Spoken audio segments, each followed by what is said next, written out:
I want to get out of the way and bring our speaker up here, Tajalli Hodge, our own Tajalli Hodge. She's the secretary of the Huron Valley Group.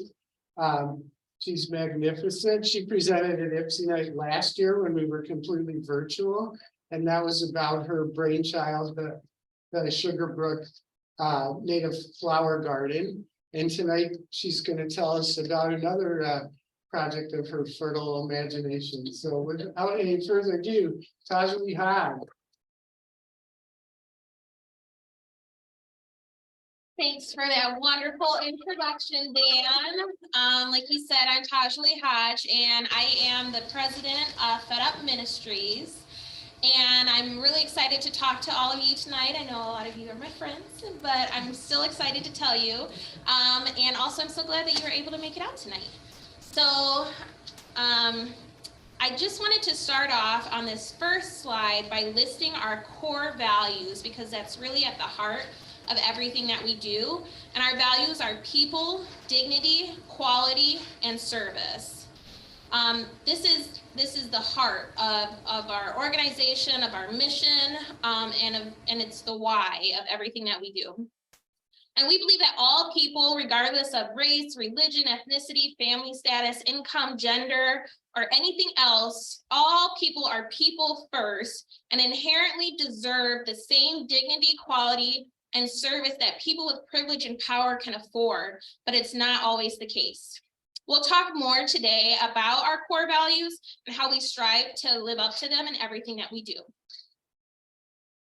And this is our mission and vision statement. So our mission is to meet people where they are, serve nutritious meals with dignity, and advocate for systemic change. And advocating is key because people who are disadvantaged often have a more challenging time advocating for themselves. Our vision is an inclusive and equitable environment where everyone is nourished in mind, body, and spirit.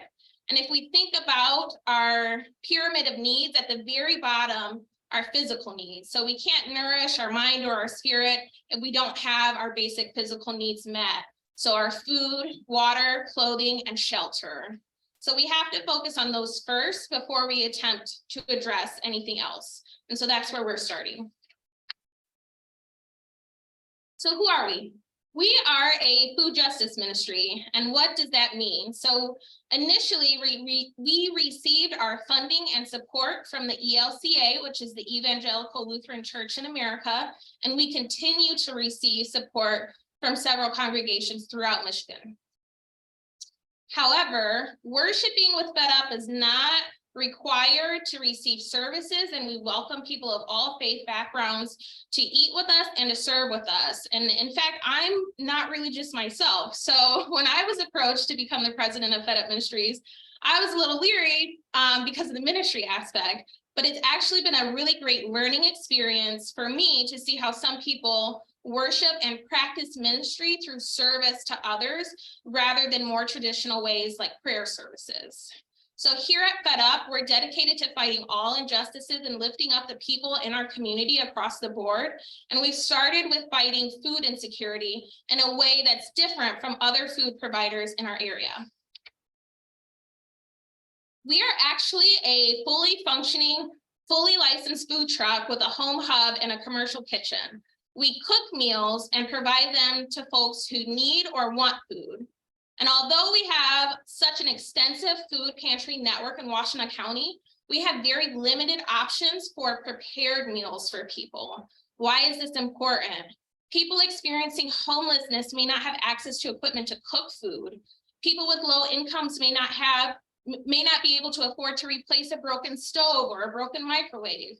People with dietary restrictions might not be able to afford specialty items or be able to eat according to their diet, which is usually medically necessary.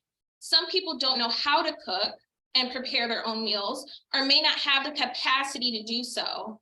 Food insecurity is not just not having enough to eat, it's all of these things. And so Fed Up prides itself on not just providing food, but providing quality meals to people. For so many people who are living with hunger, there are not options as to what you can eat. Either you take the food that somebody is offering you, or you don't eat. And it's dehumanizing to have the ability to choose what to put into your body stripped away from you. So with Fed Up, there will always be options. We always have a vegetarian option, a vegan option, dairy-free and gluten-free, and we can accommodate other restrictions and allergens upon request. We believe the ability to choose what you eat restores dignity into our guests.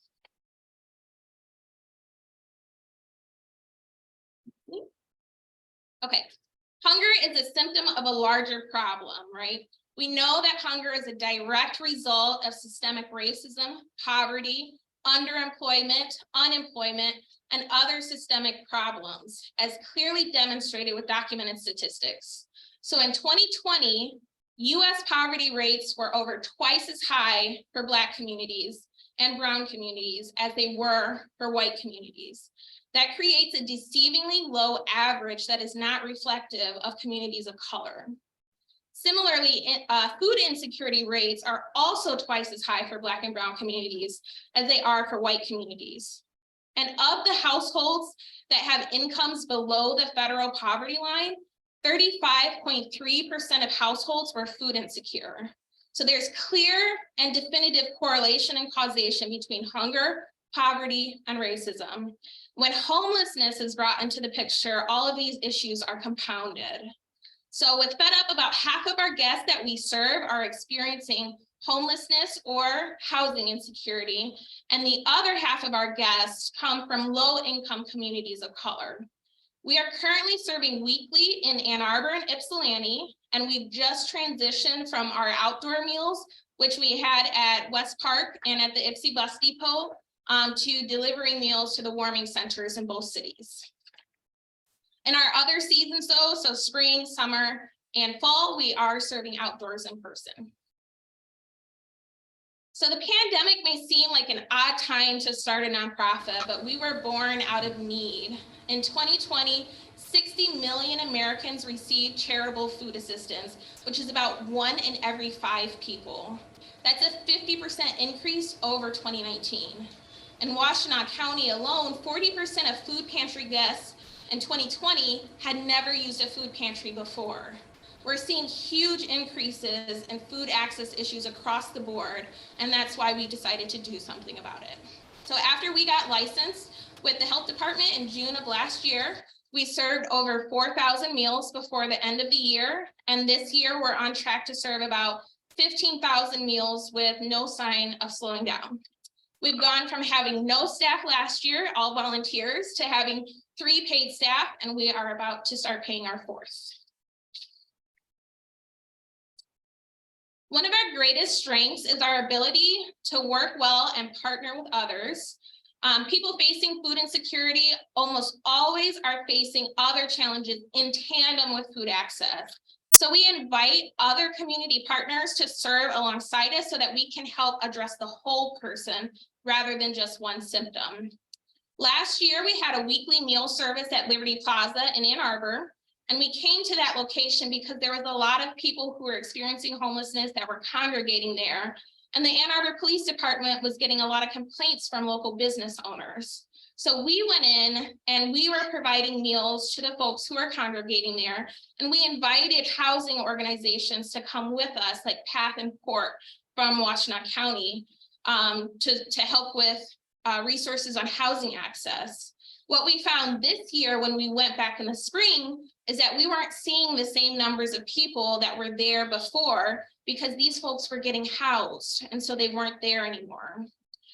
Calls to the police department dropped as well. So in response, we stopped our meal service there and moved to another location. We moved down to West Park, where we are seeing more people congregating and camping there.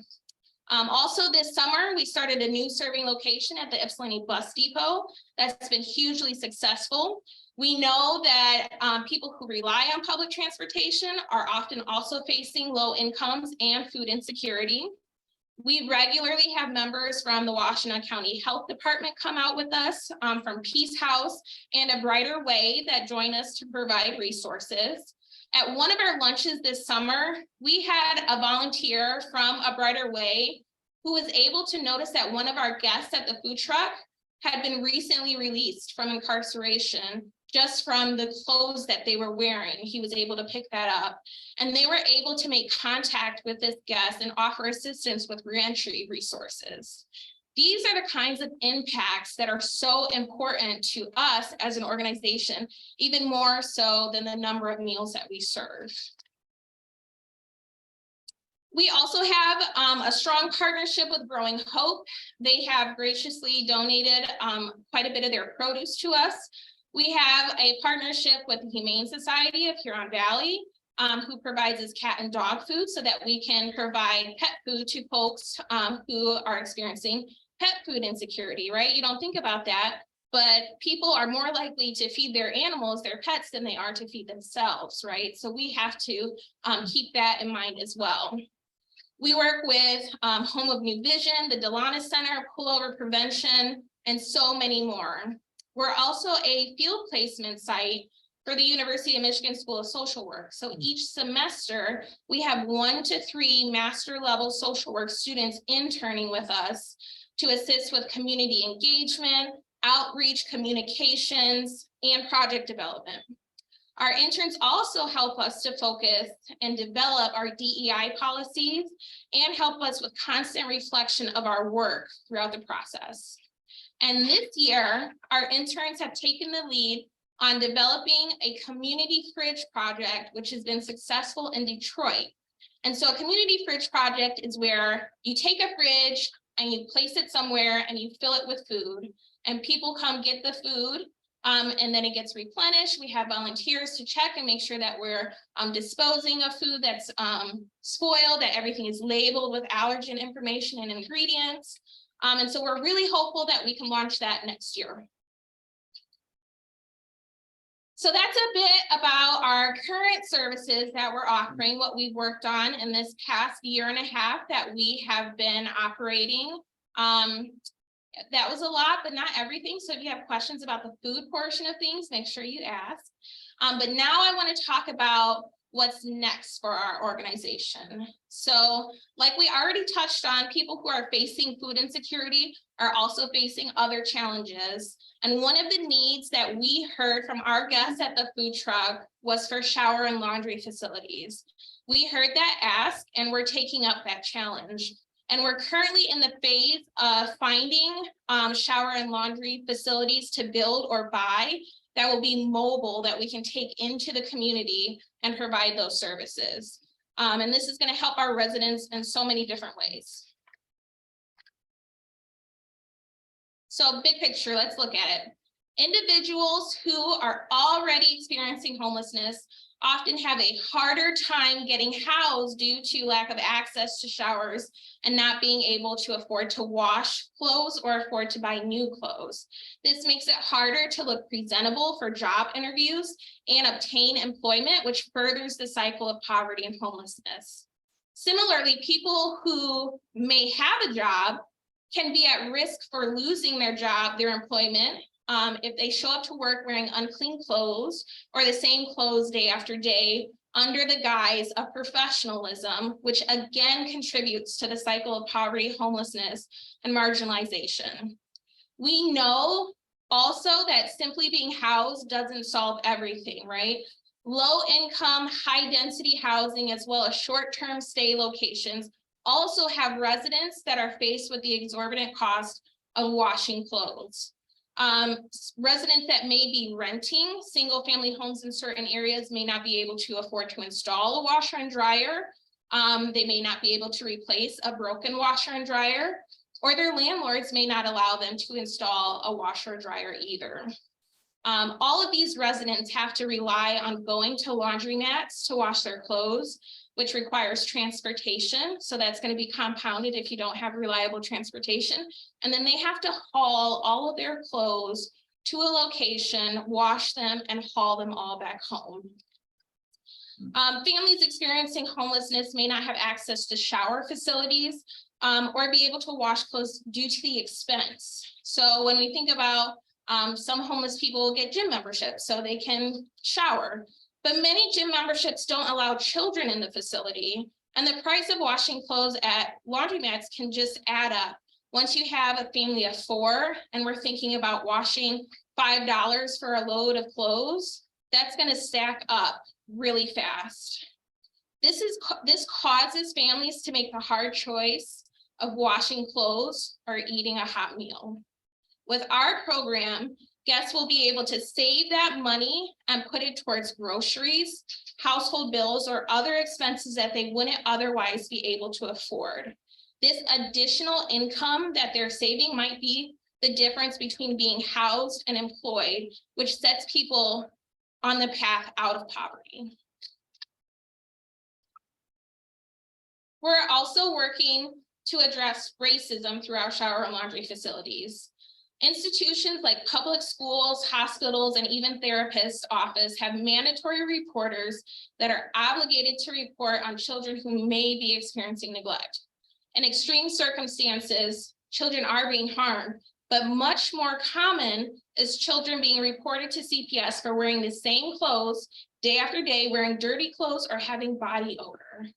A recent study at Harvard showed that the total median CPS investigation rate was 34.5% across all races, but 62.8% for Black children, depending on the county of residence. Black children are more likely to have CPS called on their home situation and more likely to be separated from their parents as compared to their white peers, causing undue trauma for both the children and the parents. The simple act of showering and wearing clean clothes can prevent children from being separated from their parents through CPS calls and complaints, which we know disproportionately affects families of color. Also can help prevent people from losing their jobs again, which can lead to homelessness. We expect to have our shower and laundry truck operational by spring of 2023. We've already secured commitments for the funding. We have $100,000 set aside for this, so we're really excited to be able to work on this. We're not quite sure if it will be one mobile facility or 2. We might do a shower truck and a laundry truck rather than a combination, but we have some flexibility there. We are going to continue serving the communities we already have been, prioritizing people experiencing homelessness and low-income communities of color, especially on the east side of the county. So what's next?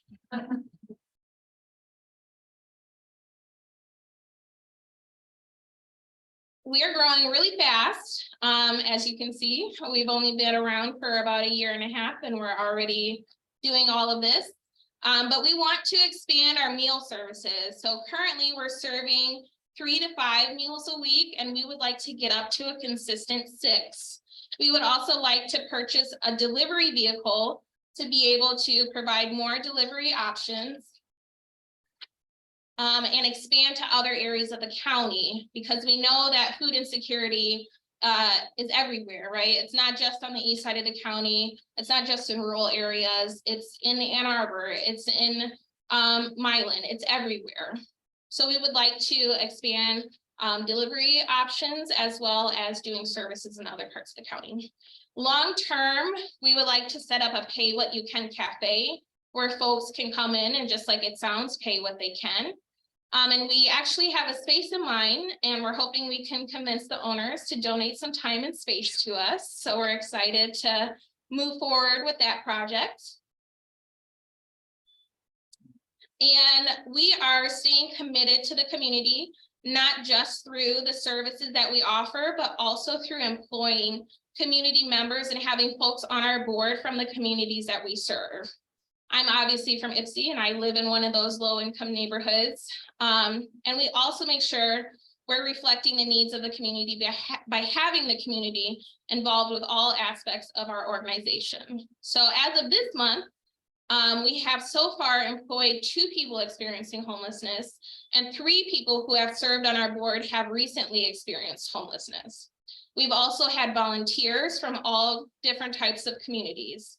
We understand that folks on the margins are living in heightened states of trauma and poverty, and they are sometimes considered difficult to employ, right? Because of lack of transportation, because of mental health crises. But we are committed to our employees, we're committed to our community, and we will continue to find jobs with realistic expectations that our employees can meet while navigating the more challenging day-to-day decisions that they have to make, such as where am I going to sleep tonight, or how will I get to my appointment tomorrow? We know that the vast majority of new nonprofit organizations fail within a few years. So how will we be able to keep going and afford to do what we're doing? First, we've been very lucky to have received so much support from the church and local congregations. We will also continue applying for grant funding. However, another unique aspect of our organization is the potential for raising revenue through paid events. So we currently offer catering, and we actually have a daily catering service partnership that we have with Recycle Ann Arbor. So we prepare lunch for all of their line staff 4 days per week. They pay us a fair wage, which we then can turn into a fair wage for our employees. So all of our employees, we want to pay a livable wage, a thrivable wage. So we pay our employees between $18 and $24 an hour. We sometimes also do paid events on the weekends as well. But the amount of free meals and services we can offer is limited by the money that we can raise for paid events or donations. But we're optimistic that we'll be able to increase both as we continue growing. The shower and laundry truck will also create opportunities for paid events, such as at camps, festivals, and other sponsored events. Wait, go back one. Thanks. I also want to touch briefly about our environmental sustainability. So we have a goal to use locally sourced produce for 75% of our produce needs by the end of 2025. This means we will develop more partnerships with other food producing organizations like the Farm at St. Joe's, like Argus Farm Stop, and deepen our relationship with produce producers in Washtenaw County, including We the People Opportunity Farm and Willow Run Acres. Sourcing food locally helps to combat food insecurity. And currently we're using produce from Growing Hope, as I mentioned, also the Faith and Food Garden at Zion in Ann Arbor, and the Holy Health Giving Garden, which is in Southgate. So we're getting a lot of our produce from there already. Also, as a part of our commitment to sustainability and environmental justice, we only purchase and use recyclable or compostable packaging. So we serve all of our food and packaging that's compostable. And we find it very important for us to take steps to minimize pollution in our community by reducing our own carbon footprint. So that's also very important to us. Click it again. How can you get involved? You can donate. We always need money. You can volunteer. We always need volunteers. You can order catering from us for your next event. We do weddings, we do meetings, board meetings, anything you have going on, we can get some food for you. You can book the food truck to come out to an event. We've done that at some fundraising events. If you want to have food truck style food as well, we do that. You can network for us. If you know people who have money that they want to give away, let us know. And you can join our board. So like I said, we love to have people from the community working with us. And we have 2 spots open right now on our board that we are looking to fill. Questions?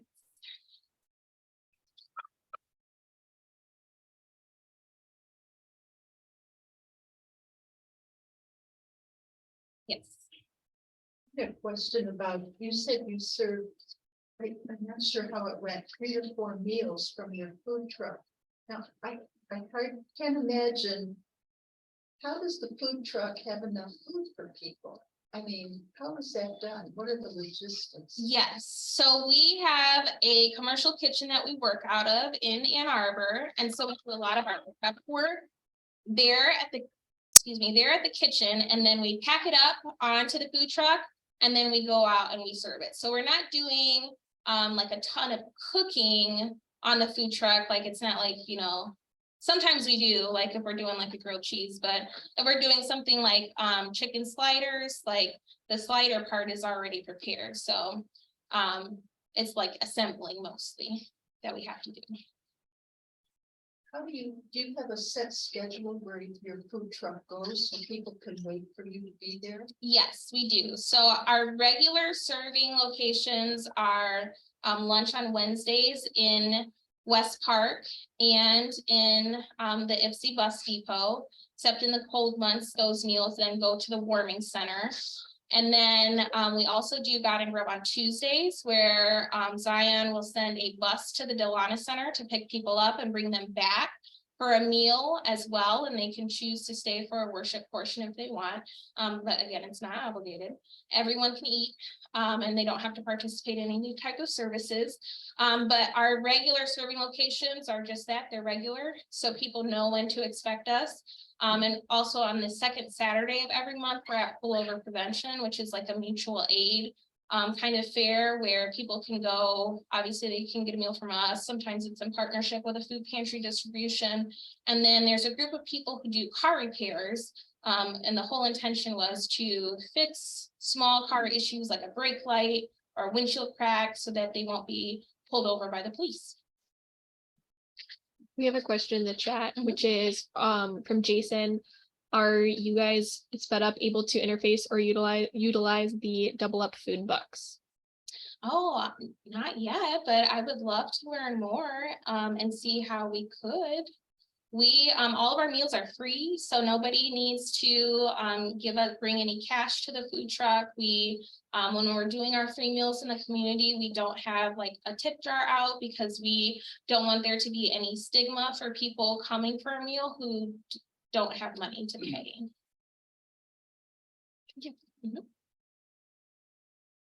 Yes.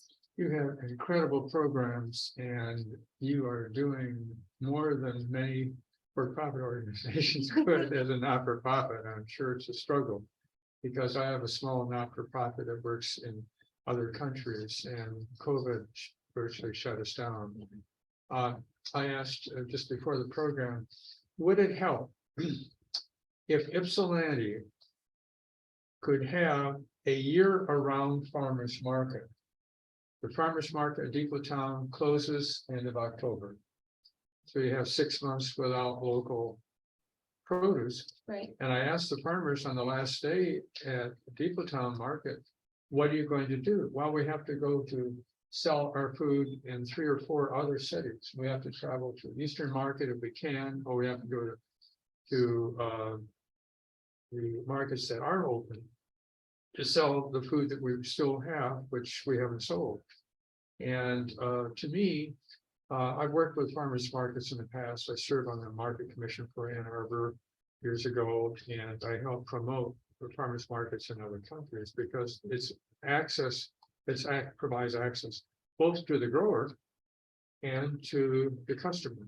Right. And the city of Ypsilanti owns 48 acres of vacant land on Michigan Avenue in downtown Ypsilanti. Do you think there'd be room to put a farmer's market, even a temporary one that would be with just a roof and toilets, not outhouses? Farmington put in a structure which requires no footings, no bricks. And it comes and they erect the farmer's market and it has handicap bathrooms and you can pick it up and move it. So it doesn't have to be permanent, but it would give people of Ypsilanti an opportunity and the growers an opportunity to sell. What do you think? Yeah, I mean, I of course would support a farmer's market in Ipsy year round. We need local produce, not just for Fed Up, but also for our residents. So much of the area, especially in the township, is in a food desert, and we have lack of access to fresh groceries. which is a huge problem, right, with nutrition, good nutrition for our residents and food access as well. So fresh produce, I think year round would be amazing, as long as it's affordable. And I know that the Ipsy Farmers Market now accepts EBT. So I think that's something that could go forward if there was the funding to put something like that up. People from Ypsilanti have to ask for it. I was an instructor at Eastern. I'm no longer, and I'm not living here, so I can't go and ask the city council to do it. But if people in Ypsilanti would ask for it, Well, luckily, can we have a farmer's have, market someone open from year the round? city here. Yeah, Miss Mayor.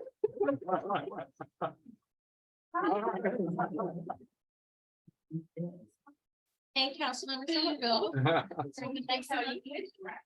Yes, yes. So hear that, we need produce. Yes. Part of the capacity for growing hope because they're the leader. Yeah, I don't know, we definitely, we have the great house. Mhm. We use that for warming center in the week, but we allow free. Well, we have options now where free events, that aren't for profit can utilize the space. Thank you. I don't want to speak too much about like talking to growing hope. Yeah, definitely. Steve? Sorry. Okay. What are the basic numbers in terms of the number of people who are service to? Yeah, it's hard for us to track the number of people we serve because some people will eat multiple meals. Some people take food home to their family. And the nature of the serving food is a fast-paced, busy environment. So it's hard for us to track the number of individual people. We often see people come back, right, every week, so week after week to get a consistent meal. So I'm not exactly sure. That's why we track like our total number of meals that we serve. What number is that?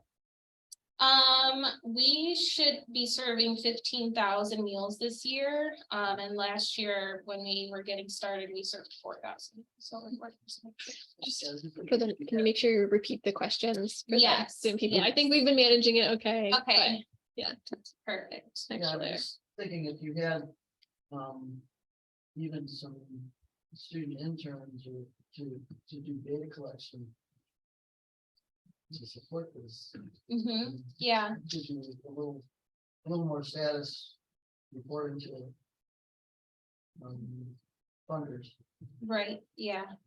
We also, one of the things that we don't do at Fed Up is collect personal information, like household income, where people are living, because we find that to be intrusive. And if our funders are requesting that, maybe we don't need them to be our funders, because we need people that see the whole issue and numbers aren't everything, right? So there are other ways, I think, to track effectiveness of our program besides collecting certain data points. But I appreciate the suggestion.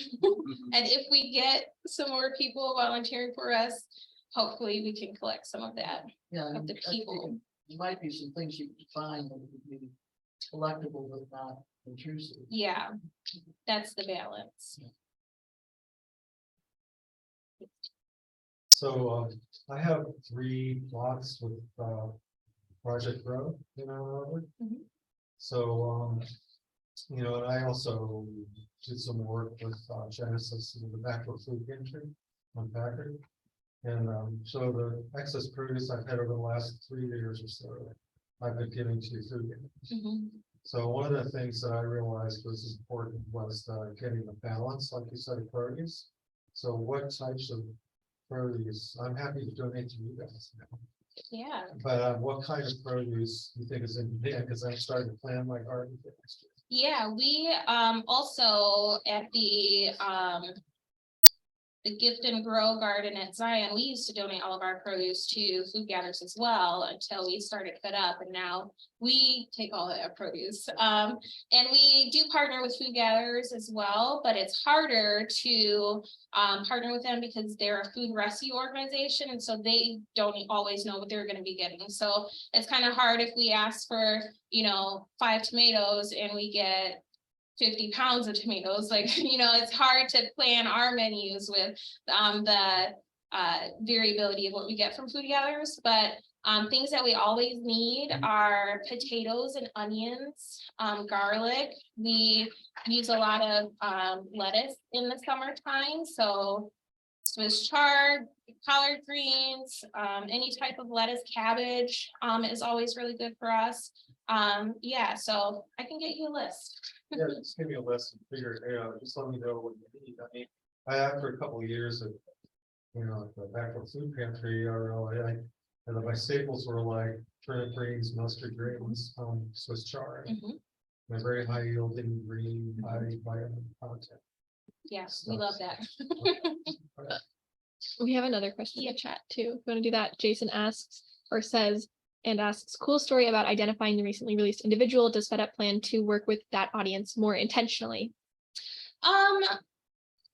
Yes, sort of. So our main populations that we're targeting are people experiencing homelessness and housing insecurity.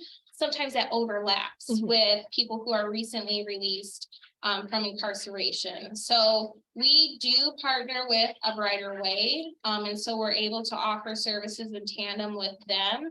But I don't think that we are currently planning to focus on that until we finish focusing on launching our next project, which is our shovel truck. Thank you. I had a couple. First of all, are you 501c3 so that if people donate, they can take a tax? We are, yes. Okay. And secondly, are you interfacing at all with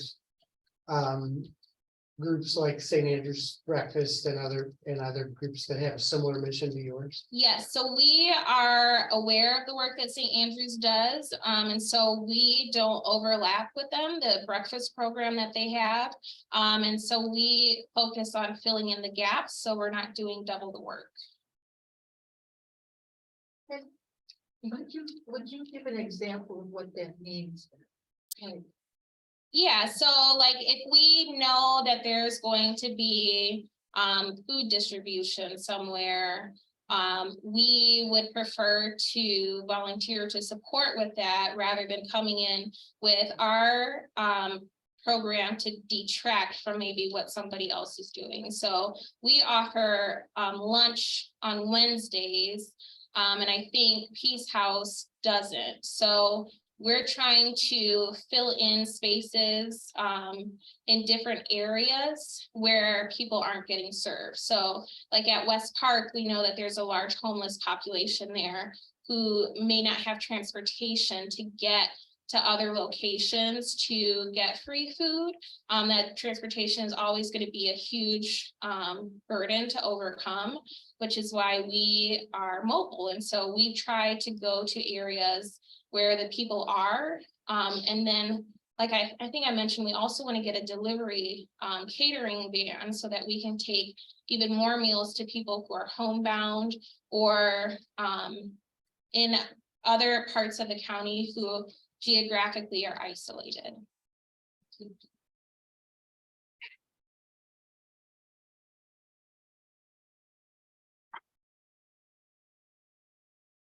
So first of all, can we recognize this amazing woman?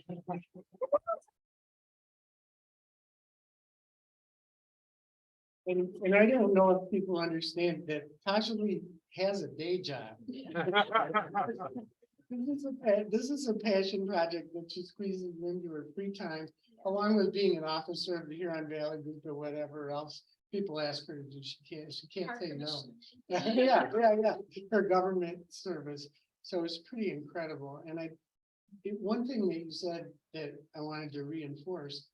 So we helped sponsor this trash talk tour in September in Ann Arbor, and one of the places that we went was to Recycle Ann Arbor's processing facility. And they told us the story about you all coming and feeding their workers, and people might not know this, but it's kind of a yucky, difficult job. And not everybody's lining up to take that job, and so often those are what are called returning citizens, which means they were just recently incarcerated. And they are getting paid a thrivable wage and they have benefits in their union members, but they're just getting on their feet. And the person who told us the story said oftentimes the workers ask for extra food that they can take home to their kids. So just the virtuous cycle that's going on here is just so tremendous.